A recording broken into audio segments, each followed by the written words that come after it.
Eto pong si Senator Rapi Tulfo na interview patungkol po dun sa doon po sa nangyayari po dyan sa Senado, katulad po mga kababayan itong sinasabi na palit leadership. Pero bago natin i-play yung video, basahin muna natin itong nakita po nating balita.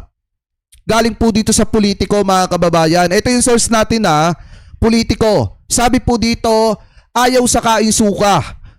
Sherwins and 11 reject. Chis Escudero despite claim his places chosen one in Esperance mga kababayan. So ngayon, sabi po dito, eto raw.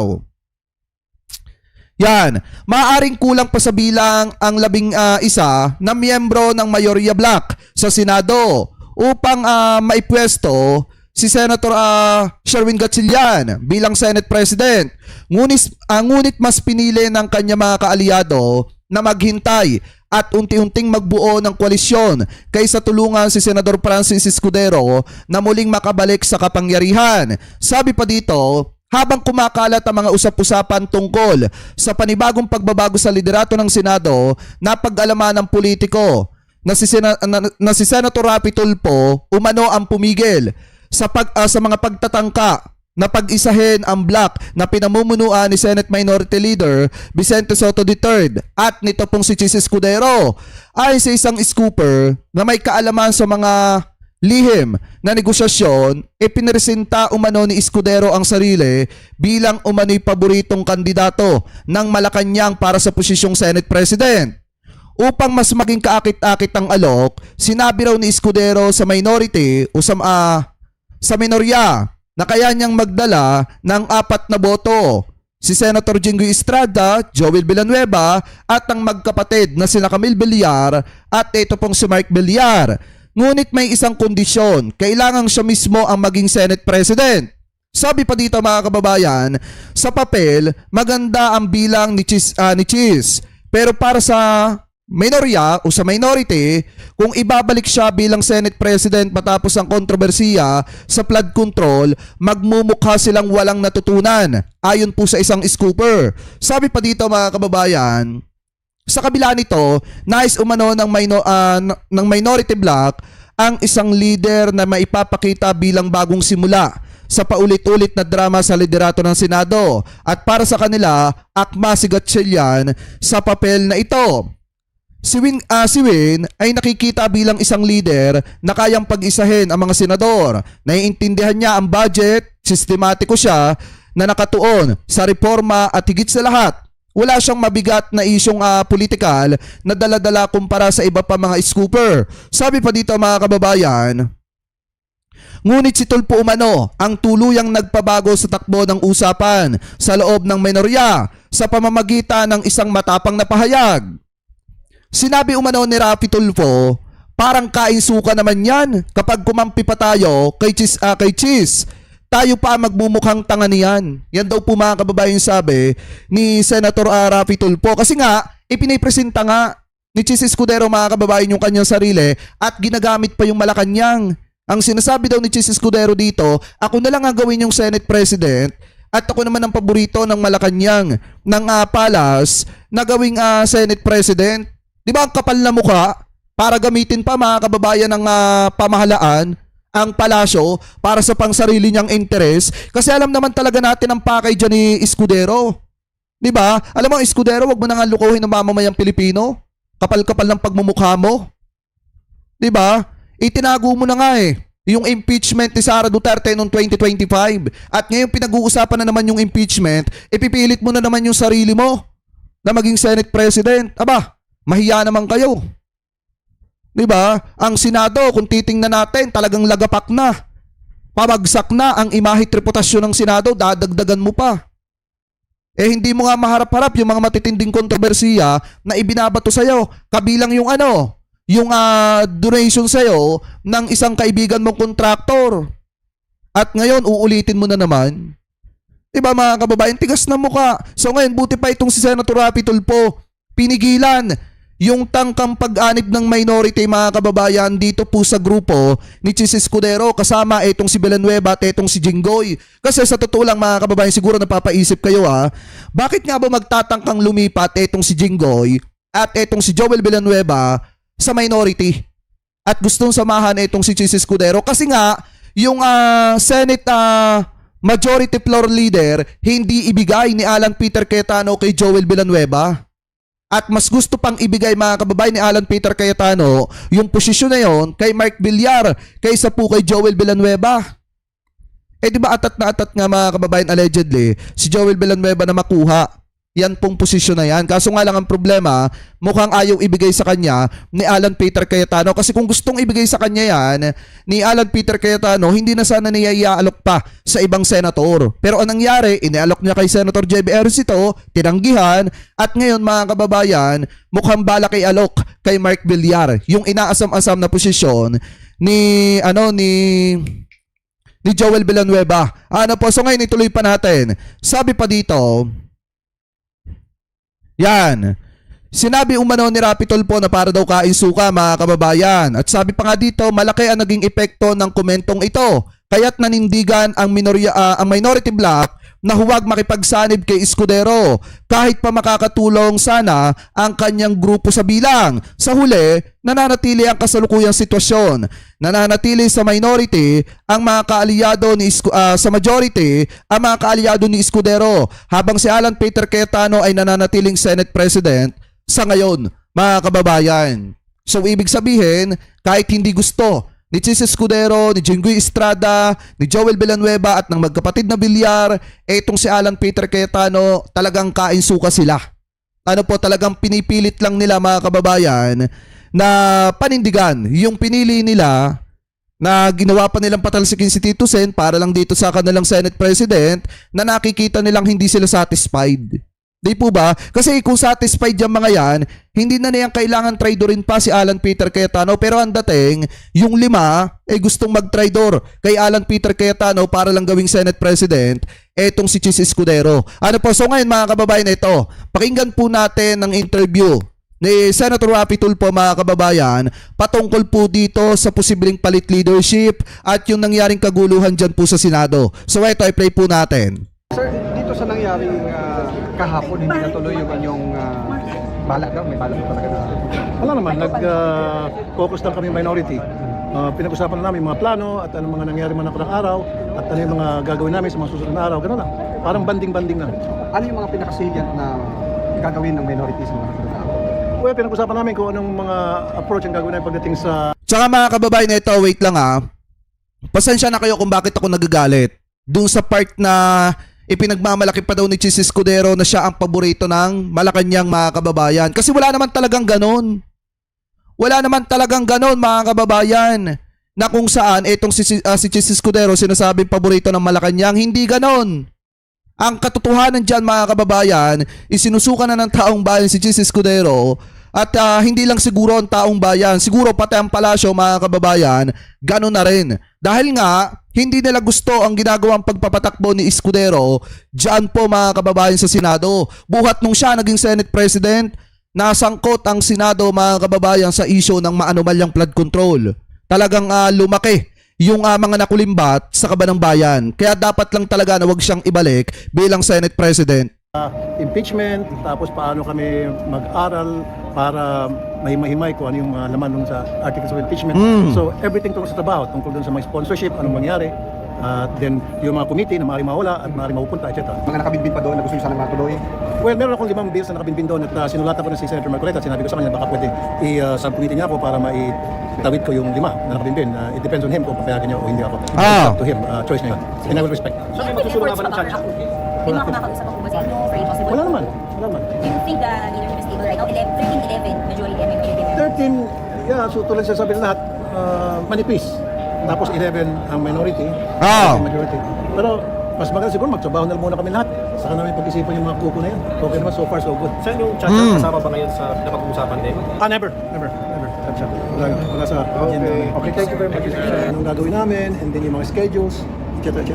Was there really a plan to change leadership?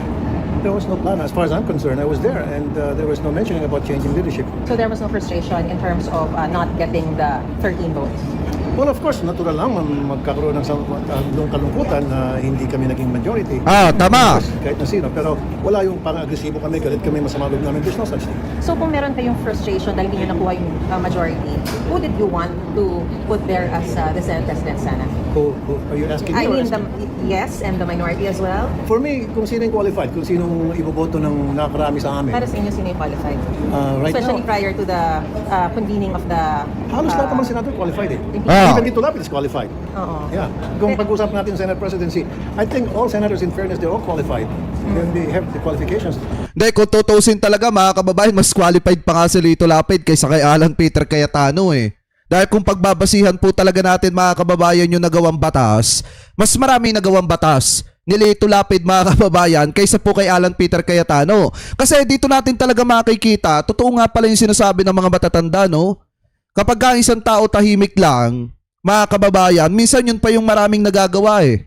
Katulad ni Lito Lapid, hindi natin nakalain mga kababayan, sobrang dami pala ng batas na nagawa ni Lito Lapid na napapakinabangan ngayon ng mga kababayang Pilipino po natin. Hindi katulad nung kay Alan Peter Cayetano mga kababayan, na biruin mo ang ingay-ingay niya, pero mas marami pa yung nagawang batas ni Lito Lapid kaysa sa kanya. Anyway, tuloy pa natin.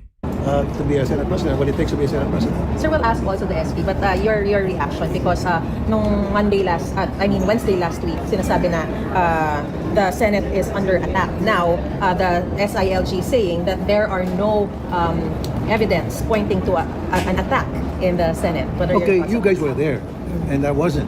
So kayo na mag-evaluate pretty much kung talaga meron bang kung under attack ng Senate o hindi. Kayo makapagsasabi. Although may mga putukan na narinig natin, ang nauna, at inamin naman nung Sergeant at Arms, and then gumating taga NBI, that's why I already made my pronouncement. Tama lang yung pagsuspindi doon sa yung Sergeant at Arms dito. Ah. And then, dapat pati yung taga NBI na gumanti, para dapat silang parusahan. Pero as a senator, even if you were not here during that time, what was your assessment with what happened? Well, kung ako yung assessment ko, nagkaroon kaguluhan dahil may nagpaputok. Doon naman nag-umpisa eh. So, literally, if you look at the perspective on a military perspective, for me, walang attack doon. Tama. Kasi, nag-warning shot, sabi ni Sergeant Arms eh. Tapos ngayon gumanti itong isa. So sila lang ang nag-aaway, dalawa. Walang kinalaman yung mga senators. Never na nagkaroon ng kaguluhan between the minority or the majority. It was just between the Sergeant at Arms na nagpaputok, warning shot daw. Itong isa naman, hindi, nagpaputok din hanggang nagtutukan silang tutukan, up. So for me, there was no attack. Kung pag-usapan natin yung actual na scenario na nangyari, although I wasn't here. Sir, yung sinasabi po ng NBI na command responsibility po ni Senate President Alan Peter Cayetano yung nangyari, what are your thoughts on this? Well, kung inutusan siya ng Senate President na mag-warning shot, then for me, dapat may command responsibility. Of course, Tama. ang sinasabi naman ni Senate President, wala siyang binigyan ng utos na mag-warning shot. At saka alam naman ni Sergeant at Arms, he knows better. He was a former policeman na wala naman sa SOP or Special Operations Procedure ng PNP na mag-warning shot. Ako, ever since, sinasabi ko, bawal ang sino mang police na mag-warning shot kung may kaguluhan. Kasi nandun yung possibility na mag-ricochet yung bala, may tatamaan. So, Tama. dapat walang warning shot. Kung kailangan mo paputukin mo kung ikaw ay under threat, talagang papatayin mo na rin. Okay. So, in terms of the investigation, where do we go from here, sir? Well, then it's up to the authorities to investigate, go deeply. Dapat impartial investigation o dapat kinakampihan, both sides investigahan, NBI, Sergeant at Arms, kung may involvement yung PNP, military, all of them should be investigated. Not only one unit. Dapat lahat, the works. And also the Senate President. At yun naman talagang ginawa mga kababayan ng DILG, DOJ at saka po ng PNP. Inimbestigahan yung mga pangyayari, pinagbasihan, yung CCTV na galing po sa Senado at saka sa JSIS, and then nakita na wala pong mali yung mga taga-NBI at ang may mali po talaga dito si Aplaska. Kasi kung hindi dahil po sa kanila, hindi naman magkakaroon ng kaguluhan dyan po sa Senado. Pero gaya nga ng paulit-ulit kong sinasabi mga kababayan, kung yan ay nakaplano na, mangyayari at mangyayari po yan. President should also be investigated. I don't know about the Senate President being investigated because wala naman siyang kinalaman para sa akin. Thank you very much. Sir, reaction lang, hindi raw under attack, sabi ni SILG ang Senate. Do you agree? Tingnan ko muna yung independent investigation. I think just to be fair, I want to see the independent investigation. Meaning dapat ang Senado rin maimbestigahan. Tama. Of course, NBI dapat rin maimbestigahan para pantay. And ang importante ngayon, malaman natin kung sino yung mga may gumawa nito or nagkamali. At yung reforms, paano natin maiwasan to? Kasi ayaw na natin maiwasan to eh. Buti na lang walang nasaktan. Ayaw natin maulit to. No? Ayaw natin maulit to. Buti na lang walang nasaktan. So, the next step is how to prevent this. how to avoid such an incident. Better coordination with the enforcement agencies. So, do you think may pagkukulang si Sir Ablas now? Mahirap magkomento ngayon without looking at the investigation. Sana mga kababayan, no? Sana kung sakaling hindi na si Tito Sen pwede sa pagka-Senate President at siya yung halimbawa na maluklok bilang Senate President, sana yung kunin niyang Senate Pro Tempore si Tito Sen. Para na sa ganun mga kababayan, talagang maayos yung takbo ng Senado. Just to be fair to both parties. And akong perspective ko, iwasan din nangyari. Ako nakikita Tama. ko isang dapat may improving coordination with NBI, PNP, even the military kung kakailanganin. But better coordination para hindi tayo nagkakaroon ng akala ko ganito, akala ko ganyan. Diyan tayo magkakaroon ng problema. Or should the Senate have its own investigation, sir?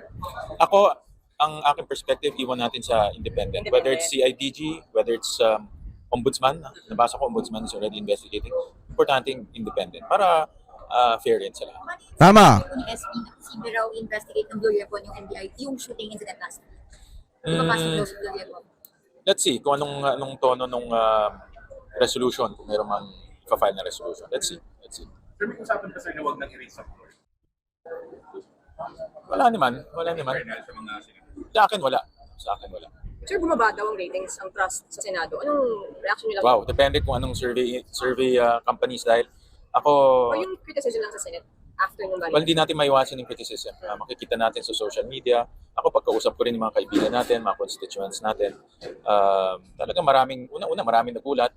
Pangalawa, maraming nadismaya. At pangatlo, maraming nalungkot dahil nangyayari ito sa pinakamataas na kapulungan ng ating bansa. So, kaya nga, akin ang pananaw, let's investigate this independently para ma-restore natin yung dignity, yung trust, yung tiwala, at most especially makabalik na tayo sa trabaho. Sa Tama. importante yung trabaho. Maraming nakabitin. Do you share those feelings? Na-disappointed is ba yan sa nangyayari? Alin? Do you share that sentiment? Yes, of course. Senado to eh. At itong institusyon na nirespeto at tinitingala ng ating mga kababayan. Kung nangyari to mismo sa loob ng Senado, maraming nadismaya, of course, na nangyari to sa pinakamataas na kapulungan ng ating bansa. Pero ako naniniwala we can recover as long as magkaroon ng reforma. Sir, may Kaya ano yung pinaka dapat gawin mga kababayan para matapos na yung malaking problema dyan po sa Senado? Ang pinaka the best po talaga dyan palitan si Alan Peter Cayetano at dapat mga kababayan kung pwedeng si Tito Sen uli ang paupuin bilang Senate President, dapat ibalik si Tito Sen. Kasi nga, sa panahon ni Tito Sen mga kababayan, wala namang kaguluhan na nangyari pong ganyan sa Senado. At ang isa pa mga kababayan, sana kung sakaling maging Senate President sa sunod, ay ito pong si Senator Sherwin Gatchalian, mas maganda sana na kunin yung Senate Pro Tempore, walang iba. Kung hindi, ito pong si Tito Sen para mas maayos ang takbo ng Senado mga kababayan. At ang isa pa na pinakamagandang nangyari po dito, hindi natuloy yung plano ni Chis Escudero na kuhanin ulit yung leadership ng Senado dahil nga po mga kababayan, nililigawan niya itong minority na handa silang lumipat. Binanggit niya yung pangalan, si Jinggoy, si Joel, at itong dalawang magkapatid na Bilyar. Handang lumipat kina Tito Sen mga kababayan basta ang gagawing Senate President ay si Chis Escudero ulit. Ganun po kagarapal at ganun po kakapal mga kababayan ang kanyang pagmumukha allegedly. Tama yung sinabi ni Senator Raffy Tulfo na kung tatanggapin itong si Chis Escudero na maging Senate President uli, para nga namang kumain ng suka. Ano po yung iba mga senator? So ngayon, mga kababayan, kung kayo po ang tatanungin, ano po masasabi ninyo? Hingil po dyan. Comment below na lamang po kung ano po ang comment at opinion po ninyo. Hingil po sa usapin po na yan.